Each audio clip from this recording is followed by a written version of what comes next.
누가복음 7장 1절로 10절 말씀입니다. 누가복음 7장 1절로 10절 말씀 우리 한 절씩 교독하도록 하겠습니다. 현재 우리는 예배 잘 드리기 캠페인으로 성경책을 다 가져오시는 캠페인을 하고 있습니다. 성경책 가지신 분들은 누가복음 7장 1절 10절 말씀 같이 펴서 같이 봉독하도록 하겠습니다. 제가 먼저 읽겠습니다. 교독하겠습니다. 예수께서 듣고 있던 사람들에게 이 모든 말씀을 마치고 가버나움으로 들어가셨습니다. 2절입니다. 시작.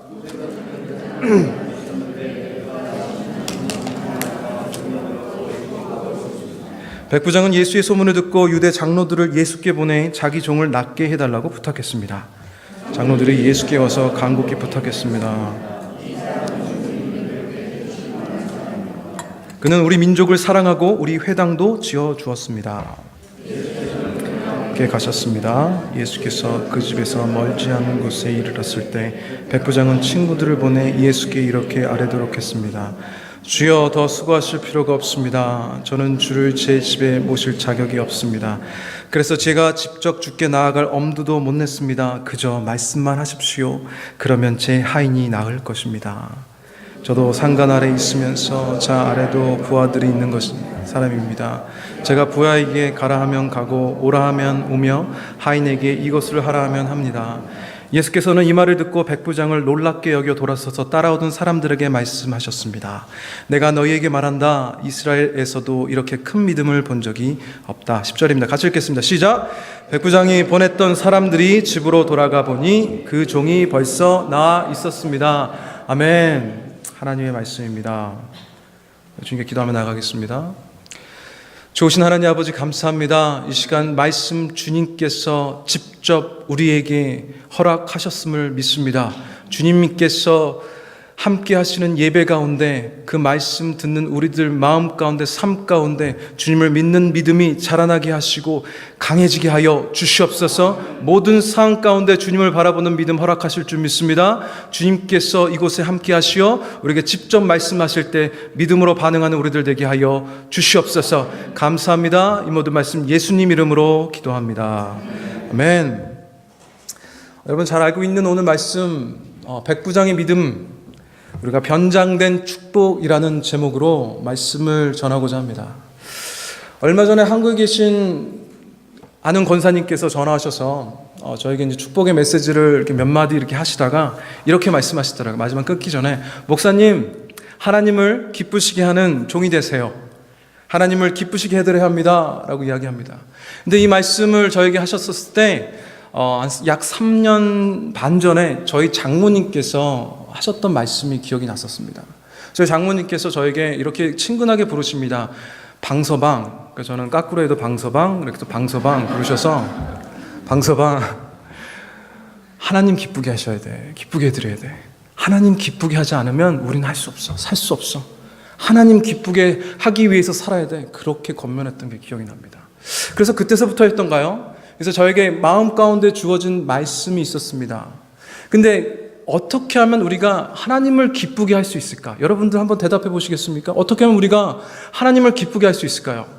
우리가 순모임을 잘하면 하나님을 기쁘게 할 수 있을까요? 하나님께서 보내시는 선교지에 내가 순종하며 가면 하나님께서 기뻐하시겠습니까? 저 같은 경우는 말씀을 더 많이 전하고 말씀을 더 많이 준비하고 기도를 더 많이 하면 하나님께서 기뻐하시겠습니까? 순모임을 잘하고 우리가 1:1 양육을 하고 그러면 우리가 하나님을 기쁘게 할 수 있을까요? 네, 이 모든 것들은 하나님께서 기뻐하실 것입니다. 근데 왠지 본질은 아닌 것 같습니다.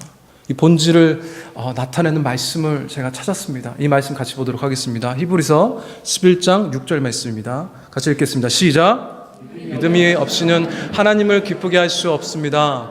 그러므로 하나님께 나아가는 사람은 하나님이 계신 것과 하나님은 그분을 간절히 찾는 사람들에게 상 주시는 분임을 믿어야 합니다. 아멘. 어떤 믿음이라고 얘기합니까? 믿음이 하나님을 기쁘게 할 수 있다는 얘기입니다. 믿음이 없이는 하나님을 기쁘게 할 수 없다는 얘기는 믿음으로 하나님을 기쁘게 할 수 있는데 어떤 믿음이죠? 두 가지 믿음을 오늘 히브리서 기자는 얘기하고 있습니다. 첫 번째 믿음, 하나님이 살아계신 믿음입니다. 두 번째 믿음은 어떤 믿음입니까? 하나님은 그분을 간절히 찾는 자들에게 상 주시는 분이다 라고 이야기하고 있습니다. 믿음이 없이는 하나님을 기쁘게 할 수 없다고 했습니다. 그럼 여러분들 이런 믿음을 소유하고 계십니까? 이렇게 질문하면 많은 사람들이 고개를 끄덕이며 네, 저는 믿음이 있습니다 라고 얘기합니다. 근데 많은 분들이 첫 번째 믿음은 잘 넘어가십니다. 네, 저는 하나님께서 살아계시고 하나님이 계신 것을 저는 믿습니다. 근데 두 번째 믿음에서 많이들 넘어지세요. 어떤 상황 가운데에서도 그것이 고난과 고통이라고 할지라도 하나님을 찾는 믿음, 여기서 하나님께서 보시는 믿음은 언제나 내가 하나님 나는 믿습니다 그냥 단호하게 얘기하는 그 믿음을 보신다는 것이 아니라 어떠한 상황 가운데에서도 내 삶과 내 행동이 이 믿음을 드러냅니다. 그 믿음을 보신다는 것입니다. 즉 주님이 보시는 믿음은 우리 삶의 실제 어려운 상황 가운데서도 우리가 우리의 삶과 행동을 통해 드러나는 믿음을 보신다는 것입니다. 즉 모든 실제 상황 속에서 삶을 통해 행동을 통해 증명되는 믿음, 그 믿음을 보신다는 것입니다. 그 믿음을 기뻐하시고 그 믿음을 가진 자들에게, 그 성도들에게 상 주신다는 것입니다. 성경에는 많은 믿음의 사람들이 기록되어 있습니다. 특별히 사복음서에는 이 믿음의 상을 받은 사람들이 있지요. 근데 이 믿음으로 하나님을 기쁘게 했을 뿐만 아니라 하나님을 놀라게 하는 믿음의 조상들이 있습니다. 두 사람이 나오는데요. 한 사람은 마태복음 15장에 귀신 들린 딸을 가진 가나안 여인, 이방인 여자, 그리고 두 번째는 오늘 본 말씀의 백부장의 믿음입니다. 오늘 9절 말씀을 보니까 예수님께서 백부장을 놀랍게 여겼다라고 얘기합니다. He was amazed at him. 그리고 이 이스라엘의 이만한 믿음은 보지 못했다고 그렇게 선포하십니다. 오늘 우리 주님이 놀라시고 기뻐하셨던 이 믿음의 실체에 대하여 같이 살펴보기를 원합니다.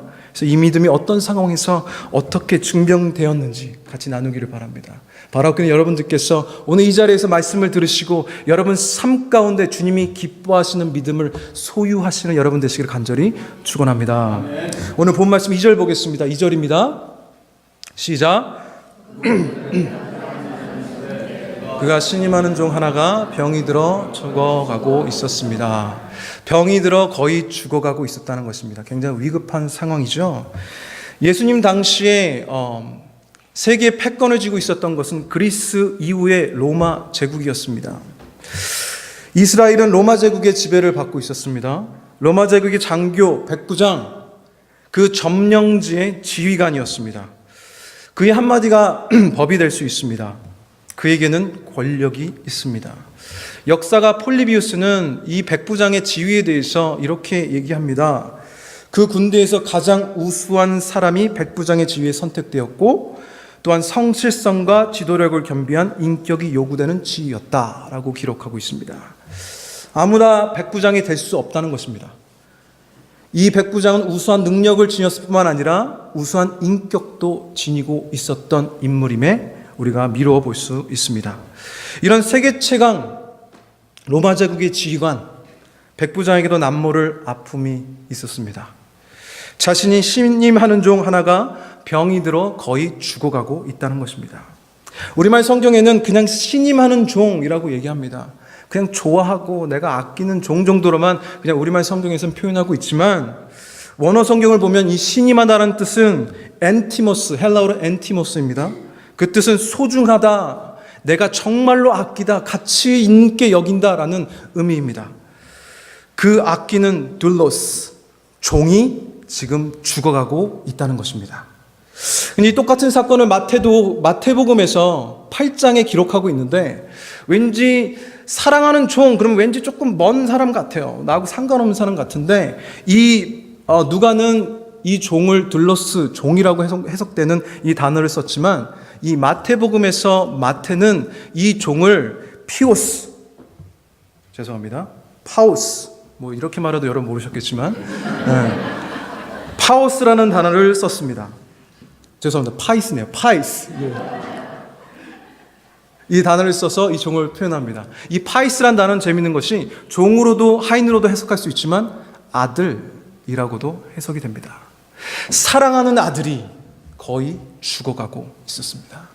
내 가족과 같은 사람이, 내 가족이 죽어가고 있는 상황입니다. 우리는 종종 사람의 겉모습을 보고 이 사람은 고난도 고통도 걱정도 없을 것이라고 지레짐작합니다. 그 사람이 갖고 있는 사업체와 그 사람의 지위와 그 사람의 행실을 보면서 저 사람은 걱정도 없겠다 이렇게 지레짐작하지요. 사실은 세상적으로 보면 이 백부장은 걱정 근심이 없어 보이는 사람임에 틀림이 없습니다. 하지만 지위 고하를 막론하고 어느 누구에게도 반드시 잠 못 들게 하는 고통은 다 있습니다. 지금 이 자리에 앉아있는 여러분들 각각 개인이 남모를 고난과 고통을 갖고 계실 것입니다. 인간으로 눈으로 보기에는 아무런 어려움이 없을 것 같은 이 백부장, 이 고난과 고통이 찾아왔습니다. 자기 아들 같은 사랑하는 종, 내 아들이 그의 아들이 죽어가고 있습니다. 그가 가진 권력과 능력으로는 해결할 수 없는 일입니다. 아무것도 할 수 없는 상황입니다. 그냥 죽어만 가는 내 아들을 바라봐야 하는 그 상황. 사방이 막혀서 아무것도 할 수 없는 상황, 고통스럽게 죽어가는 나의 사랑하는 아들을 바라만 봐야 하는 상황, 내 소중한 것이 무너져 내리고 있는 것을 바라만 봐야 하는 그때 예수님께서 가버나움으로 들어오십니다. 완벽한 타이밍 아닙니까? 완벽한 타이밍. 왜 주님께서 언제나 우리에게 먼저 손 내미시고 지금도 성령님을 허락하셔서 우리에게 말씀하고 계시는데 왜 우리는 매일 주님의 그 임재를 경험하지 못하고 살고 있을까요? 주님은 지금도 우리 함께 하십니다. 여러분 믿으십니까? 우리 삶에 함께 하십니다. 왜 그분을 우리는 경험치 못하고 살고 있을까요? 마치 별이 낮에도 떠 있습니다. 별은 지금 현재도 존재합니다. 왜 그 별은 밤에만 반짝일까요? 왜 밤에만 우리는 별을 볼 수 있는 것일까요? 이런 것처럼 우리 삶에 고난이 찾아올 때 우리가 아무것도 할 수 없다고 느껴지는 그 폭풍우가 치는 그 상황 가운데 몰아닥치는 그때야 비로소 우리 하나님의 임재를 확인한다는 것입니다. 왜 고난과 고통의 때에 주님을 발견할 수 있을까요?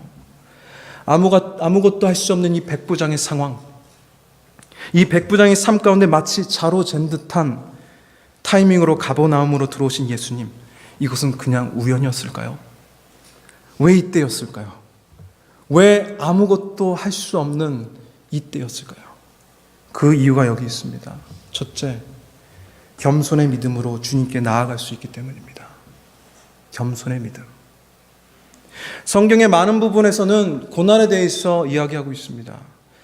어떠한 성경의 인물도 주님께 나아가는 상황 가운데 고난이 없었던 인물들은 없습니다.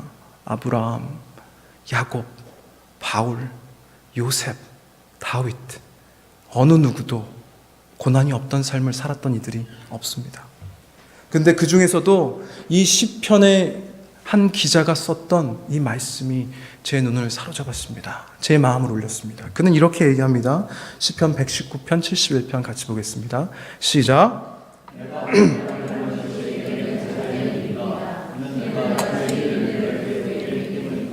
내가 고난받는 것이 내게는 잘된 일입니다. 개역기준이 이렇게 얘기합니다. 고난당한 것이 내게 유익이라. 이로 인하여 내가 주의 율례를 배우게 되었나이다. 처음에 이 119편 71편을 접했었을 때 이 말이 그냥 고스란히 저에게 다가오진 않았었습니다. 어떤 뜻이 있을까? 어떻게 다른 뜻이 있지 않을까 해서 원어를 찾아보았는데요. 고난이라고 번역된 히브리어 아나라는 이 히브리어는 다른 뜻이 있는데 to be bowed down, to be bowed down, 수동태로 엎드려지다입니다. 감당할 수 없는 상황, 내가 아무것도 할 수 없는 상황, 내 사랑하는 것이, 소중한 것이 무너져 내려가는 것을 바라만 봐야 하는 내가 무력한 그 상황이 나를 짓눌러 나를 엎드리게 해서 겸손하게 한다는 그 의미입니다. 겸손하게 하신다. 그래서 무엇을 배우게 하신다고 얘기합니까? 우리가 엎드려지게 하시는 그 상황을 허락하셔서 우리에게 배우게 하고 싶으셨던 것, 율례라고 표현을 합니다. 율례는 다른 뜻이 있습니다. 첫 번째는 규정, rule, order 있고, 처방전의 뜻인 prescription 이런 뜻도 있고요. 세 번째, 제가 주목하고 싶은 단어 limit, 한계. 그의 한계를 배우게 하신다는 겁니다. 어떤 한계인가요? 끝이 없는 한계. 한계가 없으신 하나님, 능력의 하나님, 전능하신 하나님을 배우게 한다는 것입니다. 아멘. 여러분들이 엎드려지시는 그 상황에서 주님께서 여러분들에게 보여주고 싶으신 것은 하나님의 능력, 전능하신 하나님, 살아계신 하나님, 구원자 되신 그분 한 분만이 이 상황을 해결할 수 있다는 것을 여러분들에게 보이시고 싶으신 겁니다. 아멘.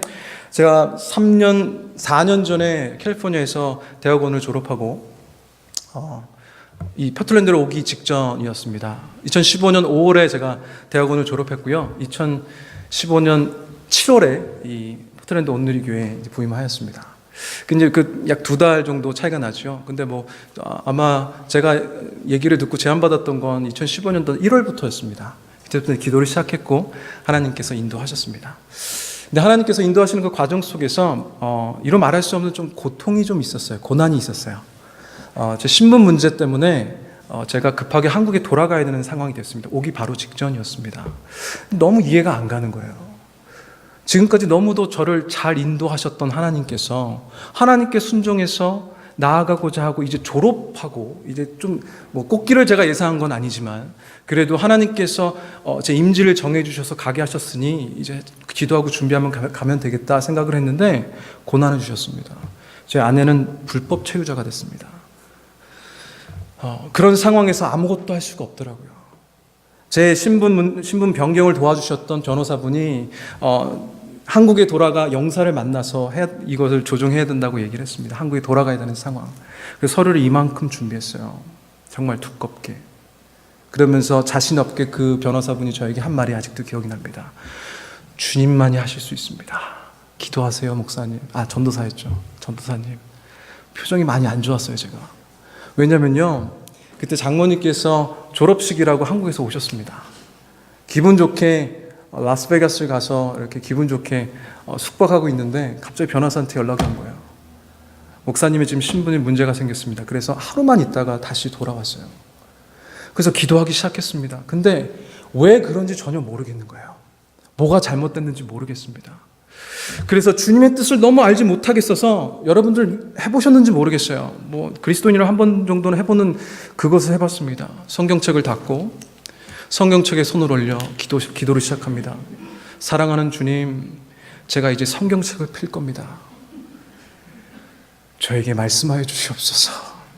그 성경책을 폈더니 호세아가 나오고 성경책을 폈더니 마태복음 1장 1절이 나옵니다. 아브라함의 자손이며 다윗의 자손이 예수 그리스도의 족보라고 얘기합니다. 제 상황은 전혀 상관이 없는 것 같아요. 이런 거 다 해보셨죠? 그리고 그 다음에 제가 한 게 뭐였냐면 성령님 허락하셨다고 그러셨습니까? 성령님이 역사하신다고 하셨어요. 성령님께서 우리를 중보하시고 성령님이 우리를 증거하신다고 하셨어요.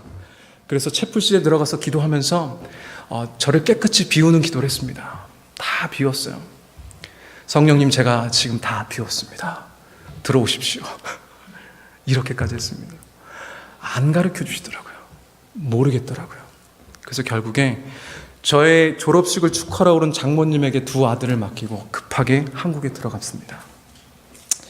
한국에 들어가기 직전에 제가 할 수 있는 게 아무것도 없어서 기도하려고 신학교 4년 동안 하지 않았던 금식을 하루 금식 기도를 시작했습니다. 맛있는 기내식이 나오는 거에 제가 그 유혹을 참지 못할까 봐 대한항공을 안 타고 중국 항공을 탔습니다. 쉽게 금식을 했지요. 그렇게 14시간을 기도하고 집에 도착해서 목욕을 재개한 후에 기도원으로 들어갔습니다. 기도실에 들어갔더니 저밖에 없더라고요. 조용하더라고요. 주중이었거든요. 그렇게 기도하기 시작합니다. 2시간, 3시간, 4시간, 5시간. 주님께서 말씀하시지 않았습니다. 근데 그 와중에 졸리더라고요.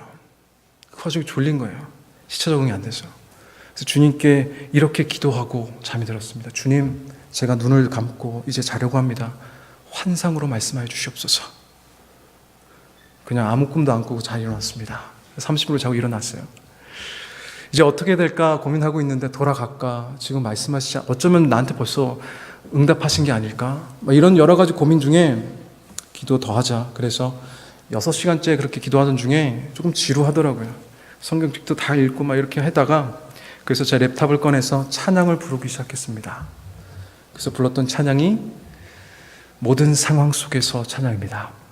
모든 상황 속에서 주를 찬양할지라. 이렇게 계속 찬양하고 내려갔어요.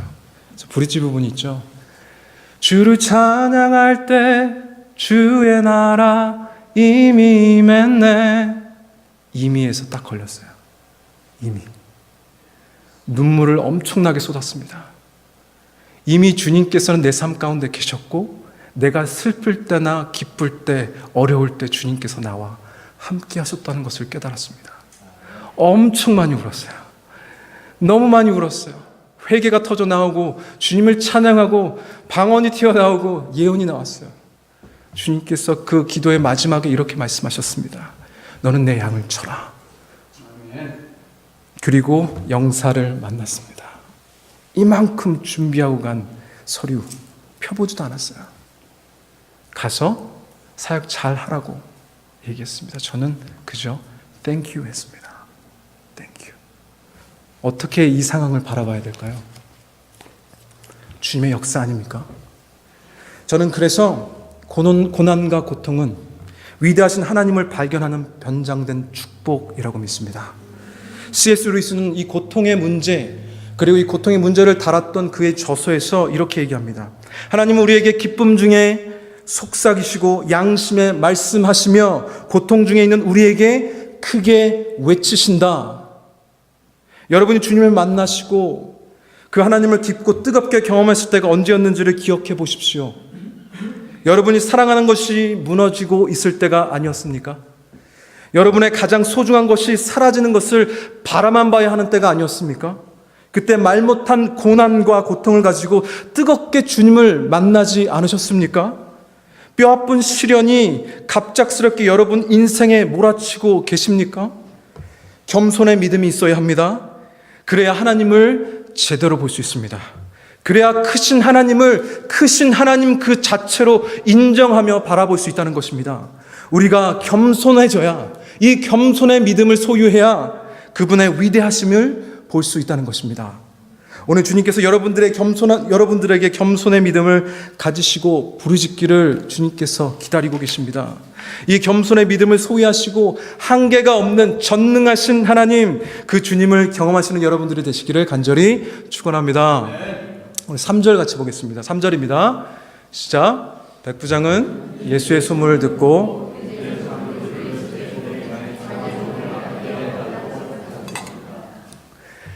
자신이 직접 가지 않고 유대 장로들을 보내서 내 종을 고쳐주십시오. 대신 중보하게 하였습니다. 그것은 백부장이 바빠서도 아니었습니다. 그것은 백부장이 내가 지위가 너보다 높기 때문에, 사회적으로 내가 높은 사람이기 때문에 네가 와라 라는 그런 교만한 거만한 행동이 아니었습니다. 그는 유대인들의 전통을 잘 이해하고 있었습니다. 유대인들을 사랑했다고 얘기했죠. 이 위대한 랍비가 이방인을 만나 혹은 그들이 갖고 있는 유대인 전통에 어긋나는 행동으로 이 위대한 랍비가 혹시나 잘못된 상황에 위기에 처하거나 난처상에 빠지는 걸 원치 않았던 것입니다. 그 자신을 낮추고 예수님을 높이는 모습이었습니다. 예수께 대하는 그의 모습을 통해 우리는 그가 가진 그 겸손의 믿음이 우연이 아님을 알 수 있습니다. 그는 겸손히 자신을 낮췄습니다. 사회적으로나 지위적으로나 자기가 더 높은 위치에 있었음에도 불구하고 그는 겸손하게 자신을 낮췄습니다. 그랬더니 영적으로 위대하신 하나님의 아들 구원자 예수 그리스도가 보였던 것입니다. 우리 4절 5절 말씀 보겠습니다. 4절 5절입니다. 시작. 장로들이 예수께 와서 간곡히 부탁했습니다. 이 사람은 선생님이 그렇게 해주실 만한 사람입니다. 그는 우리 민족을 사랑하고 우리 회당도 지어주었습니다. 아멘. 여기 백부장이 조금 이상한 점을 발견합니다. 자기보다 낮은 자리에 있는 사람들, 그들을 돕고 섬깁니다. 귀히 여겼다는 말입니다. 다른 로마 사람들과는 확실히 달라 보였습니다. 하나 더, 오늘 이야기의 중심인 이 종, 아무리 이 백부장이 사랑하는 종이라고 할지라도 종은, 예수님 당시의 종은 개, 돼지같이 그냥 물건처럼 사고 파는 그냥 물건이었습니다. 그 종이 아프면 어떻게 합니까? 그냥 버립니다. 근데 그 종을 사랑했다고 얘기합니다. 소중히 여겼다고 얘기합니다. 그 종에게 가치를 부여했다고 얘기하고 있습니다. 그런 사람이었습니다. 다른 사람들의 시선을 개의치 않고 그 종이 아프다고 예수님께 나아가 예수님, 내 사랑하는 종을 고쳐주십시오. 자존심을 굽히고 그렇게 이야기하는 그 백부장을 바라보게 됩니다. 5절에 그는 우리 민족을 사랑하고 우리 회당도 지어주었습니다. 그는 그렇게 하지 않아도 됐었습니다. 그렇게 하지 않아도 됐는데 사람들을 높이고 그 다른 사람들을 더 높게 여기고 소중히 여기고 사랑했습니다. 그들을 존경하고 겸손히 섬기는 모습을 보입니다. 그의 모습이 어딘가 누군가 닮지 않았습니까? 맞습니다. 바로 예수님과 닮았습니다. 예수님. 그렇게 하지 않으셔도 되셨습니다. 그렇게 하지 않으셔서 그냥 천국에 계셔서 내려오지 않으셔도 되셨습니다. 내려오셔서 죽기까지 충성하여 죽기까지 순종하셔서 겸손한 마음으로 하나님 뜻을 이루기 위해서 우리 같은 나약한 우리 같은 죄인을 위해서 죽기까지 충성하여 죽으신 예수 그리스도, 우리를 높은 자리에 우리를 높게 여기셔서 우리를 사랑하셔서 죽으신 예수 그리스도와 백부장은 닮았습니다. 그 겸손의 왕 예수 그리스도와 닮았습니다. 자신을 낮추시고 우리를 사랑받아 마땅한 자로 높여주신 겸손의 왕 예수님. 이 백부장이 다른 이들을 더 가치 있는 존재로 여기는 그의 모습이 예수님이 보시기에 얼마나 이뻐 보였을까요? 그의 겸손이 얼마나 이뻐 보이셨을까요? 그의 사랑이 그의 다른 사람을 존중하는 모습이 얼마나 이뻐 보이셨을까요? 주님을 기쁘시게 하는 이 사랑과 겸손의 믿음을 이 자리에 말씀을 드신 여러분들에게 모든 분들이 소유하시기를 축복합니다. 4절과 5절에는 장로들이 예수께 나와 이스라엘 사람이 아닌 이방인 이 백부장을 이 사람은 이것을 받아 합당한 사람입니다. 고쳐주셔도 괜찮습니다. 이 사람은 이런 사람입니다. 저런 사람입니다. 라며 이 백부장에 대해서 어필을 합니다. 근데 예수님께서 이 장로들의 이 요청을 어떻게 반응하는지가 궁금해졌습니다. 우리 6절 말씀 같이 다시 보겠습니다. 6절 말씀입니다. 시작. 예수께서는 그들과 함께 가셨습니다. 예수께서는 그 집에서 멀지 않은 곳에 이르렀을 때 백부장은 친구들을 보내 예수께 이렇게 말했습니다. 주여, 더 수고하실 필요가 없습니다. 저는 주를 제 집에 모실 자격이 없습니다. 자, 예수님께서 어떻게 이 장로들의 요청에 반응하십니까? 아무 말도 안 하시고 6절에서 초반부에 그들과 함께 가셨습니다. 근데 조금 이상합니다. 이상하게 보입니다. 제가 서두에 말씀드렸던 것처럼 예수님을 기쁘게 했을 뿐만 아니라 예수님을 놀라게 했던 믿음의 소유자가 2명이 있다고 했습니다. 마태복음 15장에 나와 있는 자기 귀신 들린 딸을 고치고자 했던 이 이방인 여인, 가나안 여인에게는 예수님께서 어떻게 반응하시냐? 이렇게 얘기하십니다. 나는 이스라엘 집에 잃어버린 양들 외에는 보냄받지 않았다. 이 정도까지는 괜찮죠. 그랬더니 이 여인이 다시 한번 간절히 주님께 간구합니다. 주님, 도와주십시오. 그랬더니 28절에 뭐라고 얘기하시냐면 자녀들의 빵을 가져다가 개들에게 던져주는 것은 옳지 않다. 좀 나쁘게 이야기하십니다. 좀 모질게 이야기하시죠. 그랬던 예수님이 그렇게 유대인들에게만 오셨다고 보냄받으셨다고 말씀하셨던 분이 왜 이방인 이 백부장에게는 이런 방구 안 하시고 그냥 그 길을 따라 나셨던 것일까요? 필시 예수님께서는 이 이방 사람 백부장의 겸손한 행동과 말을 보시며 그것들이 마음에 드셨던 것 같습니다. 6절 하반부에 그의 친구들을 보내 이렇게 이야기합니다. 주여, 더 수고하실 필요가 없습니다. 저는 주를 제 집에 모실 자격이 없습니다. 백부장 정도 되면 그가 가진 재물이나 그가 가진 사회적 위치를 비추어 봤을 때 그 집이 남루하거나 그 집이 좋지 않을 수가 없습니다. 어쩌면 의리의리했겠죠. 그래서 예수님을 못 모시겠다가 아닙니다. 그래서 못 모시겠다는 것이 아니라 그 자신을 낮추고 그가 갖고 있는 겸손의 믿음으로 자기 몸을 낮춰 자기 자신을 낮춰 예수님을 바라보니 그 예수님이 어떤 분인지 보였던 것입니다. 자신이 왕의 왕 예수를 모실 자격이 없는 죄인임을 깨달았던 것입니다. 예수님께서 베드로를 찾아가 베드로에게 기적을 베푸시고 베드로가 예수님을 낮아지는 그 믿음으로 예수님을 바라보았을 때 그가 했던 반응은 이것입니다. 주님, 저는 죄인입니다. 저를 떠나십시오 라고 얘기합니다. 그렇습니다. 자기 자신을 낮아지는 이 섬김과 그리고 겸손의 믿음을 소유한 자들은 자기 자신을 정확하게 합니다. 바로 예수님을 바라볼 수 있게 되는 것이지요. 자기 자신이 죄인임을 깨닫게 됩니다. 예수님께서 바로 이 모습을 보신 것입니다. 하나님의 형상대로 지음받은 우리 인간이 가져야 하는 자세입니다. 바로 피조물의 자세, 그 자세를 예수님께서 이 백부장의 모습에서 발견하신 것입니다. 높으신 하나님 앞에서 자신을 낮추는 겸손한 모습. 베드로전서 5장 6절에는 베드로가 이렇게 얘기합니다. 그러므로 하나님의 능력의 손 아래서 겸손하십시오. 겸손하라 명령하고 있습니다. 우리 피조물의 자세는 낮아지는 것입니다. 겸손해지는 것입니다. 주님을 높이는 것입니다. 그 겸손의 믿음이 예수님의 마음을 움직였습니다. 이 하나님의 마음을 움직이는 것은 바로 이 겸손의 믿음입니다. 우리 7절 8절 말씀 같이 보겠습니다. 7절 8절입니다. 시작.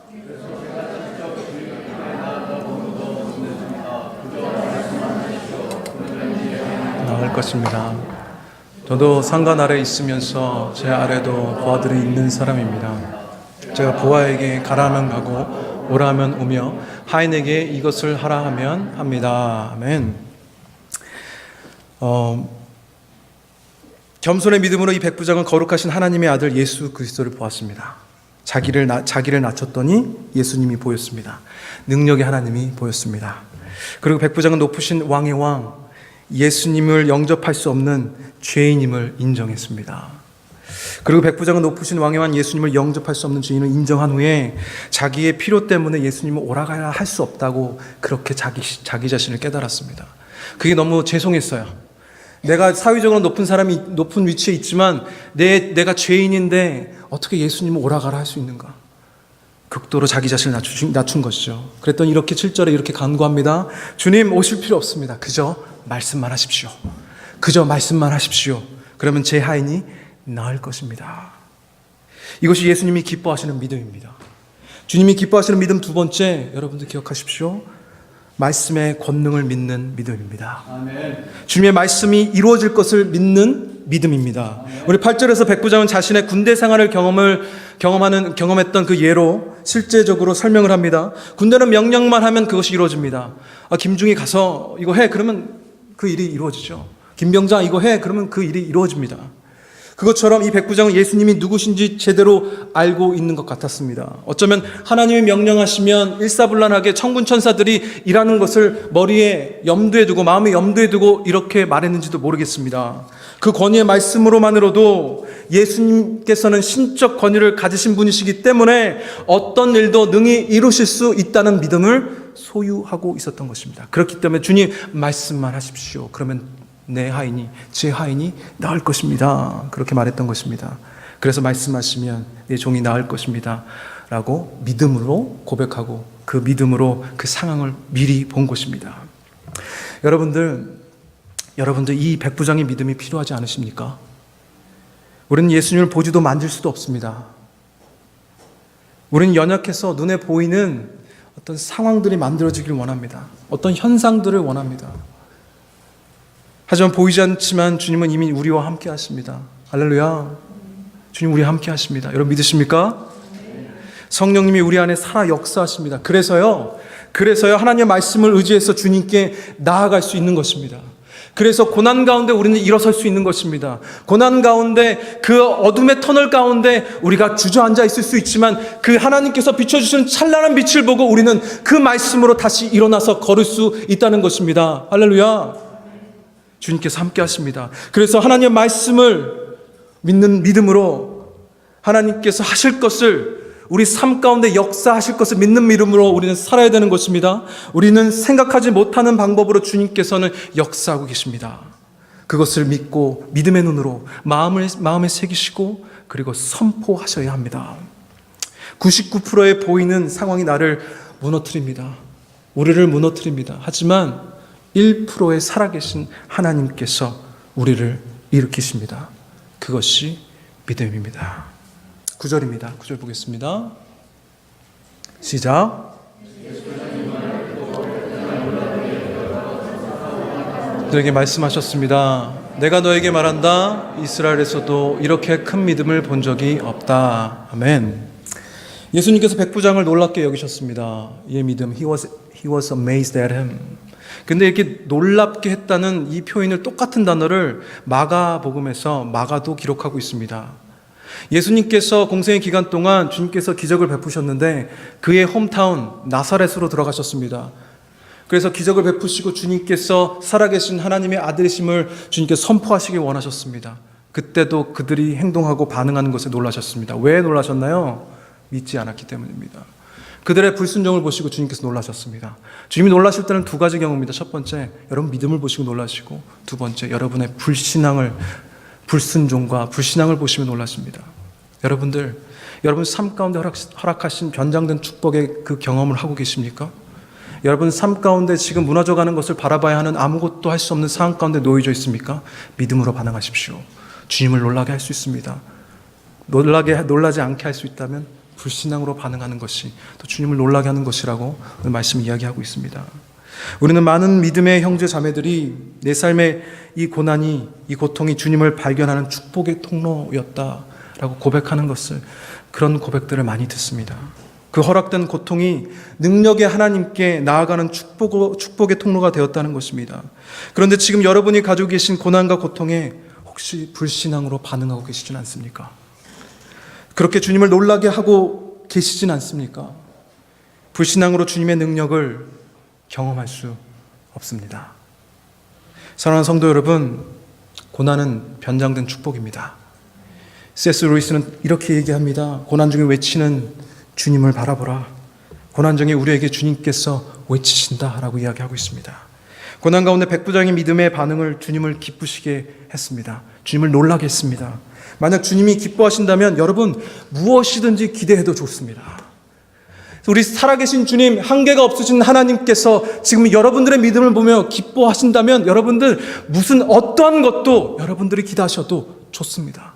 무슨 일이 일어날까요? 어떻게 되었을까요? 우리 10절 말씀 같이 보겠습니다. 10절입니다. 시작. 백부장이 보냈던 사람들이 집으로 돌아가 보니 그 종이 벌써 나아 있었습니다. 아멘. 사랑하는 아들을 고쳐주셨습니다. 백부장이 보냈던 사람들이 집에 돌아가 보니 그 종이 벌써 나아 있었다. 병세가 좋아지고 있었다가 아닙니다. 그냥 상태가 좋아지고 있었다라는 어떤 상태를 나타내는 동사가 아닙니다. 이미 좋아진 상태입니다. 이미 나았습니다. 이미 나았어요. 그럼 언제부터 나았을까요? 언제 나았을까요? 백부장이 믿음으로 주님께 반응했던 그때입니다. 그때부터 주님이 일하셨습니다. 우리가 고난 고통 가운데 처해 있는 상황에서 믿음으로 반응하는 순간 주님께서 디디겨 누리는 그 상황을 허락하셨다면 여러분들 엎드려 주십시오. 그리고 믿음으로 반응하십시오. 그럼 그때부터 주님께서 일하십니다. 아멘. 그게 시작입니다. 그게 기적의 시작입니다. 여러분들 믿음으로 반응하십시오. 그러면 주님께서 일하십니다. 주님의 능력이 내 사랑하는 종을, 내 무너져가는 소중한 것을 다시 세우시고 살리십니다. 결론입니다. 여러분은 어떤 고난과 고통 가운데 계십니까? 여러분의 죽어가는 사랑하는 종은 무엇입니까? 어떤 소중한 것이 무너지고 있으십니까? 아무것도 할 수 없는 어떤 상황 가운데 혹시 계십니까? 상황에 짓눌려서 서 있을 힘조차 없으십니까? 엎드려 주십시오. 그 상황이 여러분들을 누르신다면 엎드려 주십시오. 엎드려져서 주님께 부르짖으십시오. 믿음으로 반응하십시오. 주님께서 그 한계를 보이실 겁니다. 나는 아무것도 할 수 없는 하나님이다가 아니라 나는 한계가 없는 전능하신 너의 하나님 됨이라. 시편 40편 시편 기자 이렇게 얘기합니다. Be still know that I'm God. 너희는 생각하여 내가 하나님 됨을 알지어다. 아멘. 여러분들 그 삶 가운데 계십니까? 여러분들 기억하십시오. 그때 그 상황을 주관하시는 분은 오직 한 분 하나님이십니다. 아멘. 우리의 소중한 것이 무너져 내려가고 내 사랑하는 종이 죽어가고 있지만 그런데 아무것도 할 수 없어 바라만 봐야 하는 이 상황에서 이 보이는 상황이 우리를 몇 번이고 무너뜨리지만 예수의 능력이 여러분들을 붙들고 있는 줄 믿습니다. 보이지 않아도 주님만 따르겠습니다. 내 평생 주님을 찬양하겠습니다. 이렇게 믿음으로 고백하시길 바랍니다. 겸손의 믿음으로 고백하시고 주님 앞에 다 내려놓으십시오. 주님 말씀만 하시면 내 무너져가는, 우리의 무너져가는 소중한 것이 다시 세워질 것을 믿음으로 고백하십시오. 이 고난 가운데 모든 것을 주관하신 하나님께, 모든 것을 주관하시며 모든 것을 행하실 수 있는 위대한 하나님을 바라보시며 그 하나님을 의지하시는 겸손의 믿음으로, 하나님의 말씀을 믿는 믿음으로 반응하시는 여러분들 삶이 되시기를 간절히 축원합니다. 오늘 이 말씀 주시고 하나님께서 이 찬양하기를 바라셨습니다. 제 마음껏 주신 찬양 같이 찬양하시고, 이 찬양의 고백이 여러분들의 고백이 되길 바랍니다.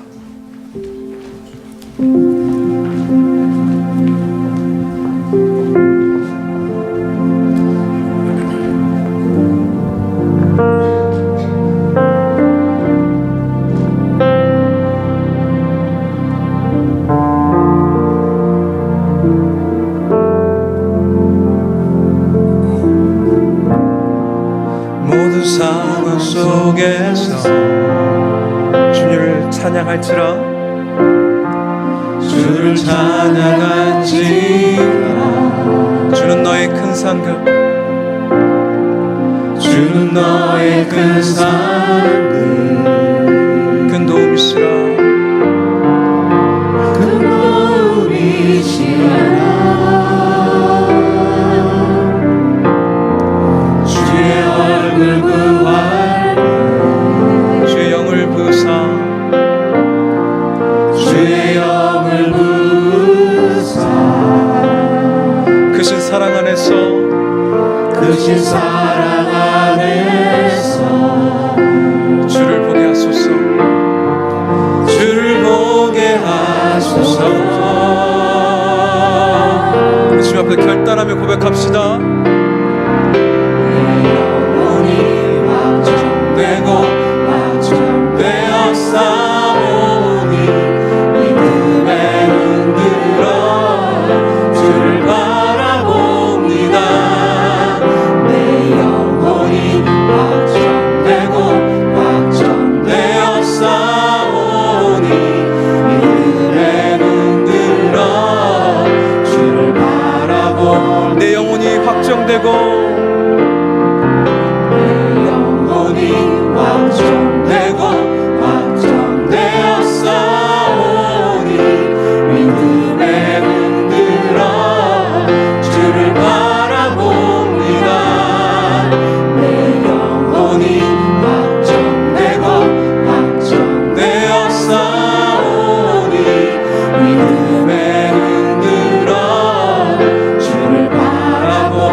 나의 소중한 것이 무너져 내리고 있습니다. 주님, 할 수 있는 것이 아무것도 없습니다. 하지만 이것이 변장된 축복임을 믿사오니 아버지, 내가 겸손의 믿음으로 주님을 발견하길 바랍니다. 발견하길 원합니다. 주님, 이 가운데 역사하여 주시옵소서. 주님, 이 상황이 나를 누르고 있지만 내가 넘어져 주님께 기도하겠습니다. 그래서 주님을 볼 수 있다면 내가 넘어지고 내가 흔들리고 내가 쓰러지겠습니다. 그러니 주님, 주님의 얼굴 우리에게 보여주시옵소서. 그리고 우리가 믿음으로 반응하게 하여 주시옵소서. 주님, 이곳에 역사하여 주시옵소서. 주를 만나게 하여 주시옵소서. 우리 간절한 마음으로 주님께 기도하면서 나가겠습니다. 주신 하나님 아버지, 감사합니다.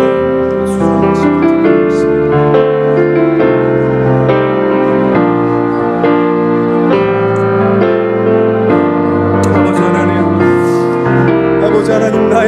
사랑하는 종이, 나의 사랑하는 아들이 죽어가고 있습니다. 주님, 아버지 하나님, 내가 할 수 있는 것이 아무것도 없습니다. 그저 주님의 은혜를 바라며 주님께 나아갈 수밖에 없습니다. 아버지, 내가 더욱더 낮아지며 주님을 높이는 아버지의 삶 되게 하여 주시옵소서. 이 모든 상황 가운데 믿음으로 주님을 바라보게 하여 주시옵소서. 아무것도 할 수 없는 이 상황이 주님께서 허락하신 축복임을 고백하게 하여 주시옵소서. 이 상황이 아버지 하나님께서 허락하신 축복이며 내가 감사하게 하여 주시옵소서. 사랑하는 주님, 내 소중한 것이 무너져가는 이 상황 가운데 내가 내 입술로 주님께 고백하길 원합니다. 주님 감사합니다. 주님 감사합니다. 주님이 나와 함께 하시고 내 삶에 역사하실 것을 알게 아버지 믿음으로 고백합니다. 주님 감사합니다. 주님 사랑합니다. 좋으신 하나님 감사합니다. 무너져가는 내 소중한 것을 바라봐 볼 수밖에 없는 이 상황 가운데, 아무것도 할 수 없는, 세상은 끝이라고 말하는 그 상황 가운데 주님의 시작을 바라볼 수 있는 믿음 허락해 주셔서 감사합니다. 주님이 이 시간 이 자리에서 주님의 역사하심을, 주님이 일하실 것을 믿습니다. 주님 믿고 바라며 나아갑니다. 주님 말씀이 우리 삶 가운데 역사할 것을 믿습니다. 그래서 내 죽어가는 나의 아들을, 내 어머니를 살리시고 내 죽어져가는 내 소중한 것을 다시 살리시고 세우실 것을 믿습니다. 주님은 그런 분이심을 우리가 믿습니다. 주님은 전능하신 하나님이심을 믿습니다. 주님 역사하여 주시옵소서. 주님의 일을 시작하여 주시옵소서. 믿음으로 반응하는 우리들 되게 하실 줄 믿사오며 이 모든 말씀 살아계신 우리 주 예수 그리스도 이름으로 기도합니다. 아멘.